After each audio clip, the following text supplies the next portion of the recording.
Assalamualaikum warahmatullahi wabarakatuh.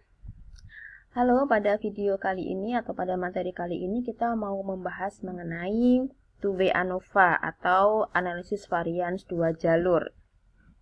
Nah, kenapa harus dikatakan dua jalur? Oke, sebelum ke sana kita mau tahu dulu apa sih pengertian dari two-way ANOVA. Two-way ANOVA atau analisis varians dua jalur atau analisis varians klasifikasi ganda merupakan teknik statistik inferensial parametris yang digunakan untuk menguji hipotesis komparatif lebih dari dua sampel atau biasa disebut K-sampel secara serempak bila setiap sampel terdiri atas dua kategori atau lebih. Oke. Yang ingin saya garis bawahi adalah kata parametris. Kenapa masuk dalam parametris? Karena two-way ANOVA adalah salah satu uji hipotesis komparatif yang datanya interval atau rasio. Sehingga setiap data pada penelitian yang interval atau datanya rasio itu masuknya ke dalam parametris. Sedangkan data yang non-interval atau non-rasio, contohnya adalah data ordinal, kemudian data nominal, itu masuknya ke dalam non-parametris. Kemudian ada kalimat juga dua sampel atau lebih dari dua sampel atau K-sampel. Oke, kalau hanya dua sampel seperti pada video saya sebelumnya, berarti hanya menggunakan t-test, ya. Tergantung dua sampelnya apakah berkorelasi atau enggak, ya. Kalau semisal berkorelasi ada yang t-test yang berkorelasi, sedangkan jika independen atau tidak berkorelasi ada lagi. Bisa menggunakan pooled atau yang separated variance. Sudah saya jelaskan pada video saya sebelumnya ya. Kali ini kita menggunakan lebih dari dua sampel atau K-sampel. Nah, ciri khusus lagi untuk ANOVA untuk two-way ANOVA dibandingkan yang one-way ANOVA ya. Pada two-way ANOVA setiap kelompok sampel itu ada kategorisasinya sendiri ya. Setiap sampel terdiri atas dua kategori atau lebih. Oke. Contoh lebih khusus lagi pada studi kasus. Nah, ini ya. Kalau pada video sebelumnya mengenai one-way ANOVA hanya ingin melihat pengaruh alat kerja baru terhadap produktivitas kerja. Ditinjau dari sebelum menggunakan alat kerja baru, setelah menggunakan alat kerja baru selama 3 bulan, dan yang X3 adalah setelah penggunaan alat kerja baru selama 6 bulan. Ya, X1, X2, dan juga X3. Pada contoh ini, setiap kelompok X1, X2, maupun X3 itu kita kategorisasikan lagi berdasarkan gender. Ini contoh ya. Ada pria, ada wanita. Jadi setiap kelompok sampel ini terbagi dua. Pria sendiri, wanita sendiri. Oke. Semisal tidak mau berdasarkan gender, boleh. Berdasarkan jabatan mungkin, ketua, wakil ketua, boleh.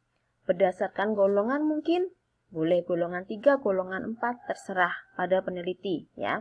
Nah, berarti ini sudah masuk ke dalam ranah two-way ANOVA karena setiap kelompok sampel ada kategorisasinya sendiri-sendiri. Next, karena kita punya kategorisasi sendiri pada setiap sampel, sehingga hipotesisnya itu ada 3 yang harus diuji. Ya. Kita mau melihat, yang pertama adalah melihat perbedaan produktivitas kerja pegawai berdasarkan alat baru. Ada nggak sih bedanya produktivitasnya antara alat lama dengan alat baru? Apakah benar alat kerja baru itu dapat meningkatkan produktivitasnya? Nah, kemudian yang ingin kita teliti lagi yaitu, atau ingin kita lihat yaitu, benar nggak sih ada perbedaan produktivitas kerja berdasarkan gender antara pria dengan wanita. Kemudian yang ketiga yang kita mau lihat adalah apakah ada interaksi antara alat kerja baru dengan gender dalam hal produktivitas kerja. Oke. Yang ingin saya soroti juga yaitu yang hipotesis yang ketiga ada kata interaksi. interaksi di sini terjadi karena adanya kategori dalam setiap sampel, ya. Interaksi merupakan pengaruh variabel independen terhadap salah satu kategori sampel dalam variabel dependen. Gini, bila dengan adanya alat kerja baru dapat meningkatkan produktivitas karyawan pria daripada wanita, maka hal ini terjadi interaksi. Oke? Atau boleh sebaliknya. Bila dengan adanya alat kerja baru lebih meningkatkan produktivitas karyawan wanita daripada pria, ini juga ada interaksi artinya ya. Nah, lebih lanjut saya sudah mencuplik ya dari bukunya Profesor Sugiono yang mengatakan kapan terjadi interaksi, kapan tidak terjadi interaksi, dan kapan tidak ada interaksi. Oke, kita lihat pada grafik ini. Pria bergaris hitam tegas ya, kalau yang wanita grafiknya adalah garis putus-putus. Oke, dikatakan pada gambar pertama, dikatakan terjadi interaksi jika kita lihat alat kerja baru. Kita lihat pada grafik pria dulu ya. Kita lihat pada grafik pria dulu bahwa ketika dia diberikan alat kerja baru, produktivitasnya semakin meningkat. Sedangkan pada wanita ketika dia diberikan alat kerja baru, produktivitasnya cenderung menurun. Sehingga di sini terjadi interaksi. Jadi alat kerja baru itu dapat lebih meningkatkan produktivitas karyawan pria daripada karyawan wanita. Nah, kemudian pada gambar yang kedua, karyawan pria ketika diberikan alat kerja baru dia meningkat. Karyawan wanita ketika diberikan alat kerja baru dia juga meningkat. Artinya sama-sama meningkat. Oke? Nah, berarti di sini tidak terjadi interaksi. Artinya bahwa alat kerja baru yang diberikan itu tetap akan sama-sama meningkatkan produktivitas kerja baik itu pria maupun wanita. Sedangkan pada gambar ketiga, ya, kita lihat grafiknya karyawan pria ya, ternyata sama saja. Mau dikasih alat lama maupun alat kerja baru, produktivitasnya sama, tetap stagnan di situ. Begitu juga dengan yang wanita. Ini artinya apa? Artinya tidak ada interaksi.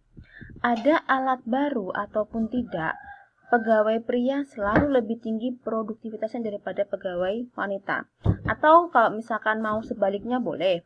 Yang pasti adanya alat kerja baru itu tidak meningkatkan produktivitas, tidak ada grafik yang naik, stagnan terus ya. Nah, nanti di akhir untuk yang 2W ANOVA kita juga mau melihat ada interaksi nggak sih, terjadi interaksi atau enggak pada studi kasus ini. Sehingga next slide kita mau langsung mencoba untuk meneliti studi kasus ini dengan menggunakan 2W ANOVA. Next ya. Oke. 2W ANOVA saya membutuhkan tabel bantuan ya. Karena cukup banyak yang harus dihitung, sehingga kalau pakai hitungan manual mungkin nanti slide-nya bisa banyak, jadi saya menggunakan tabel. Oke, data sudah saya masukkan, ada X1, X2, dan juga X3. Kemudian ada karyawan pria, ada karyawan wanita. Selanjutnya adalah masing-masing karyawan ini pada kelompok X1 itu dijumlah. Hasilnya adalah 126. Kemudian masing-masing anggota sampel pada kelompok sampel X2 untuk karyawan pria itu dijumlah hasilnya 158. Semuanya ya untuk karyawan pria. Kemudian ganti untuk karyawan wanita ya, masing-masing kelompok sampelnya juga dijumlah. Setelah Anda menjumlah dari masing-masing kelompok sampel pada masing-masing gender, Next, kita mau mencari X1 kuadrat dari masing-masing gender juga. Ya. Jadi ini dikuadratkan semuanya. Kemudian dijumlah. Kemudian yang gender wanita juga masing-masingnya dikuadratkan kemudian dijumlah. X1 kuadrat selesai, kita ke X2 kuadrat ya. Berarti kelompok sampel X2 kita kuadratkan masing-masing pria kemudian wanita. Setelah itu dijumlah juga. Selanjutnya X3 kuadrat, yaitu kelompok sampel X3 untuk pria masing-masing dikuadratkan kemudian dijumlah. Begitu juga untuk yang kelompok sampel X3 untuk wanita, masing-masingnya juga dikuadratkan pada akhirnya dijumlah. Setelah itu, Anda harus mencari X total. Nah, apa itu X total? X total adalah jumlahan dari masing-masing kelompok sampel. Di sini ada X1, X2, X3 untuk gender pria dulu ya. 12 ditambah 13 ditambah 18. Hasilnya 43. Kemudian 13 tambah 15 tambah 18. Hasilnya 46. Sampai pada yang terakhir untuk gender pria. 14 ditambah 16 ditambah 17, 47. Setelah itu Anda jumlahkan. Ya. Begitu juga untuk yang karyawan wanita. 15 ditambah 13 ditambah 16, hasilnya 44. Sampai yang poin terakhir yaitu 15 ditambah 13 ditambah 14, hasilnya 42. Kemudian dijumlahkan juga. Setelah X total itu Anda hitung, sekarang kita mau menghitung X total kuadrat. Oke, X total kuadrat ini adalah jumlahan dari masing-masing kelompok sampel yang sudah dikuadratkan ya. Jadi untuk gender pria 144 ditambah 169 ditambah 324 ya. Hasilnya 637. Kemudian sampai yang ke bawah 196 ditambah 256 ditambah 289. Hasilnya adalah 741. Selanjutnya ada jumlah nih dari atas sampai ke bawah ini ya, didapat 7448. Next untuk gender wanita juga begitu untuk mencari X total kuadrat ya. Berarti 225 ditambah 169 ditambah 256 hasilnya 650. Sampai ke bawah 225 ditambah 169 ditambah 196 diperoleh hasil 590. Selanjutnya dari 650 ditambah semuanya ini sampai ke bawah ditambah 590. Hasilnya adalah 6132. Next, setelah itu kita menghitung jumlahan total dulu ya.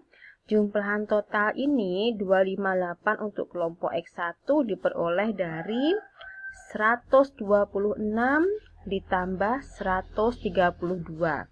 Oke. Jumlahan total dari kelompok X2 299 ini diperoleh dari 158 ditambah 141. Dan seterusnya sampai yang X total kuadrat ya. Diperoleh ini didapat dari 7448 ditambah 6132. Oke, setelah Anda memperoleh jumlahan total, Anda harus mencari X bar dari masing-masing kelompok sampel. Berarti X bar untuk kelompok sampel X1, X bar untuk kelompok sampel X2, dan X bar untuk kelompok sampel X3. 258 dibagi jumlahnya untuk kelompok X1 ada 20 ya. Berarti 258 dibagi 20 ketemunya 12,9. 299 ini dibagi 20 ketemunya 14,9 sekian. Selanjutnya Anda harus menghitung varian kemudian simpangan baku ya. Varian masih ingat ya. Jadi varian ini tidak berdasarkan gender ya, sudah semuanya dihitung. Oke.